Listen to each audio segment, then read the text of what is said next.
Hi viewers, this is Smita Krishnamurthy of Chairman and Founder of Bodha Homes Infra Private Limited. So ఇప్పుడున్న trending topic ఏంటంటే junior NTR గురించి. So junior NTR case ఏంటి, junior NTR ఎలా ఇరుక్కుపోయారు అనేది is a hot topic in today's real estate market. అది real ఎస్టేట్లో ఉండటం వల్ల మా రియల్ ఎస్టేట్ వాళ్ళందరినీ కూడా బాగా షాక్లోకి దింపేసింది. బట్ దీంట్లో కొంచెం జెన్యునిటీ అండ్ ఇన్జెన్యునిటీ చాలా ఉన్నాయి. సో బేసిక్లీ ఒక ప్రాపర్టీ కొనాలి అనుకుంటే as an analyst or as an real estate expert or an adviser మేము ప్రతి ఇన్వెస్టర్తో చెప్పేది ఏంటంటే you have to check the link documents, EC check చేసుకోవాలి.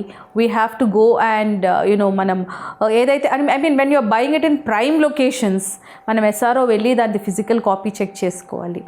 So junior NTR's land issue అది ఎలా జరిగి ఉంటుందో I have no personal comments. But ఈ కేసు ఎలా ఉంది అంటే 2003లో he has purchased a property in road number 75 if I'm not mistaken.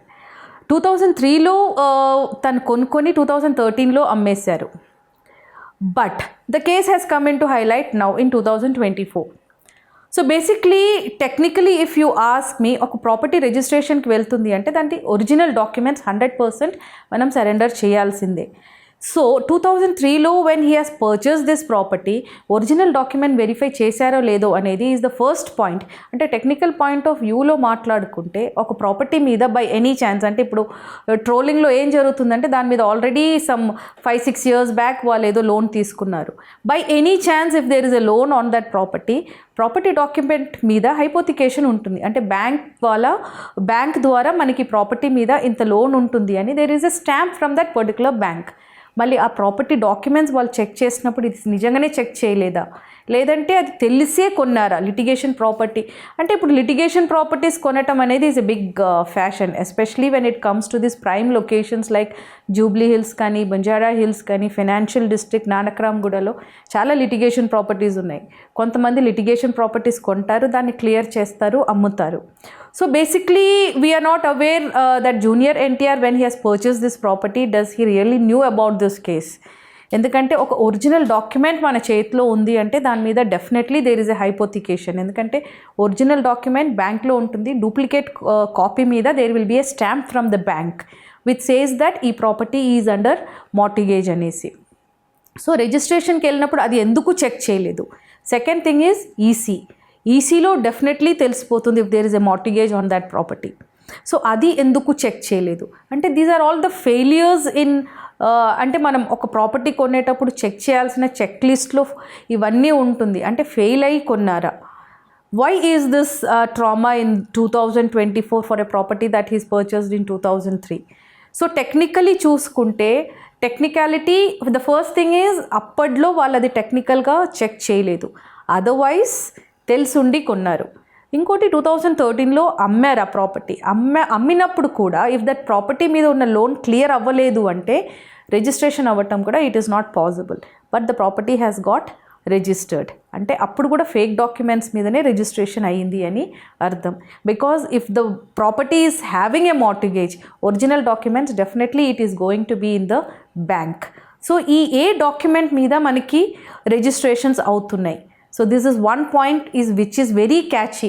అంత పెద్ద పర్సనే ఇలాంటి ఒక ఫ్రాడ్లో పడ్డారు అంటే దెన్ డెఫినెట్లీ కామన్ మ్యాన్ని ఫ్రాడ్ చేయటం ఈజ్ నాట్ దట్ డిఫికల్ట్.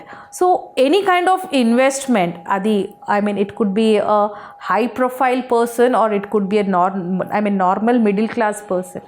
మనం ఒక ప్రాపర్టీ కొనేటప్పుడు technically there are so many things. I think this is one example which really let you know that మనం ఎంత డీప్గా ఏ ప్రాపర్టీనైనా ఎక్స్కవేట్ చేస్తే దాంట్లో ఉన్న లూప్ హోల్స్ తెలియటం చాలా important. And when it coming to this particular case, ఇప్పుడు జూనియర్ ఎన్టీఆర్ గారు హైకోర్టు వరకు వెళ్ళారు. So definitely he will be held as one of the frauder. ఎందుకంటే తెలిసి ఉండి అమ్మారు అనే ఒక క్వశ్చన్ మార్క్ అయితే తన మీద వస్తుంది. సో డెఫినెట్లీ తను తెలిసి చేసినా తెలియక చేసినా కూడా these kind of things are really prevailing in the market. So invest చేసేటప్పుడు ఇలాంటి వాటిలలో మనం చాలా we have to give a ear to all these things. ఎందుకంటే ఇవన్నీ మనం కరెక్ట్ చేసుకున్న రేపు ఫ్యూచర్లో కరెక్ట్ అయ్యే ఇష్యూస్ కాదు, and these are all interlinked. So technically talking about this case, first thing is కొనేటప్పుడు ఈసీ చెక్ చేసింటే ఇది డెఫినెట్లీ ఇది బయటపడేది. సెకండ్ థింగ్, కావాలని లిటిగేషన్ చేశారా ప్రాపర్టీ మీద, బికాజ్ జూబ్లీ హిల్స్, బంజారా హిల్స్ లాంటి ఏరియాస్లో ఒక ఎంటీ ల్యాండ్ ఉండటం వల్ల ఒక ఎంటీ ల్యాండ్ ఉంటే డెఫినెట్లీ లిటిగేషన్ చేయడానికి కొంతమంది తిరుగుతూ ఉన్నారు. So that could be one thing, it could be a created litigation. Next thing is which bank is given loan to this, ఆ బ్యాంక్ ఇన్వాల్వ్మెంట్ ఎంతవరకు ఉంది. ఎందుకంటే if a person like junior NTR has really purchased a land which is under mortgage, bank people will definitely approach him, ఎందుకంటే ఆయన unapproachable person అయితే కాదు. So why did the bank keep quiet for all these many years? So there are so many technical things in this which is involved. So ఇది నిజంగానే it's a forgery or it is a created forgery అనేది now the court has to clear it out. But again, since the bank people వాళ్ళు originals తీసుకొచ్చి submit చేశారు కాబట్టి junior NTR గారి involvement దీంట్లో ఉందనే నమ్ముతారు కోర్టు కూడా. సో ఒక ప్రాపర్టీ కొనే ముందు ఎన్ని జాగ్రత్తలు ఉన్నాయో చూసుకున్నారా?